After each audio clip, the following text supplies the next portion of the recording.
All right, diving in today, folks, we're going deep, really deep into the teachings of a really fascinating figure, Oh, yeah. Kabir. Kabir Maharaj, also known as Sant Kabir, Yeah. at 15th century India. Right.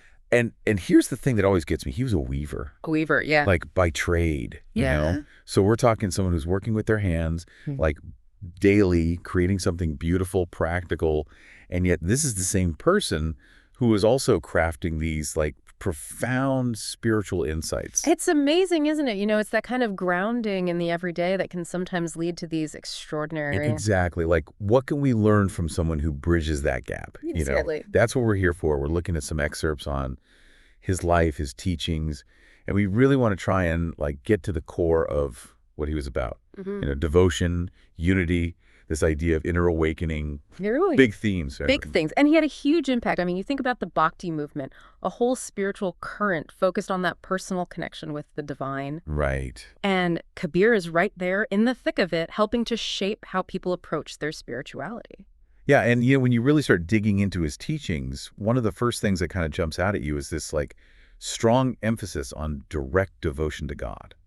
It's not about rituals, it's about like a personal experience. It is like a one-on-one relationship almost, cutting out any middleman, any elaborate practices, just you and the divine. Exactly. And that was like radical for the time, wasn't it? Because you had all these, temple practices, priestly authority, really dictating how people should approach their faith. Absolutely. It was a huge departure. He's saying it's about genuine inner experience, not just outward performance. And that really gets to his criticism of blind faith, right? Hell yeah, he didn't hold back on that. Not at all. He was calling out hypocrisy in religious practices, people just going through the motions without true understanding. And it takes some real courage to question those established norms, And it wasn't just about individual practice either, was it?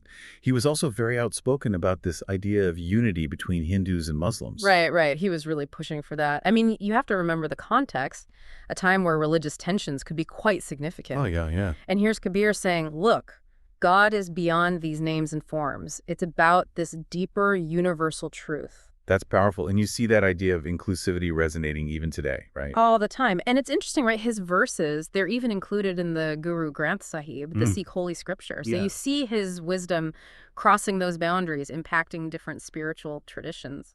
And that's what I find so fascinating about Kabir. You have this call for direct devotion, this courage to question those deeply ingrained traditions, and this powerful vision of unity. I mean, when you think about your own search for understanding, what aspect of all of that really speaks to you? That's a really great question.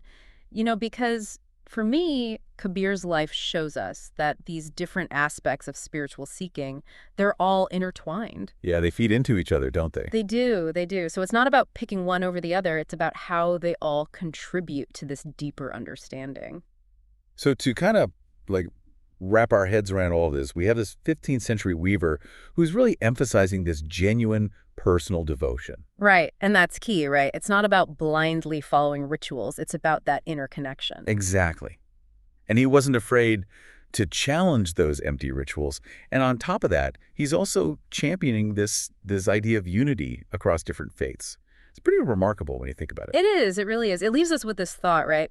Even though there's all this time between us and Kabir, centuries, his insights on authentic spirituality, on the universal nature of the divine. It still feels relevant. It does. It absolutely does. Yeah. So the question is, how can that ancient wisdom, how can it inform your own path, your own understanding, especially now, in today's world, with all its complexities? It's something worth reflecting on. Absolutely. Lots to think about, lots to take away from Kabir's teachings. For sure. So, until next time on The Deep Dive, keep searching, keep questioning, and maybe, just maybe, you'll find your own connection to the divine in the most unexpected places. You never know. You never know, that's right. That's the beauty of it. That's the beauty of it. All right, folks, until next time. See ya. Take care.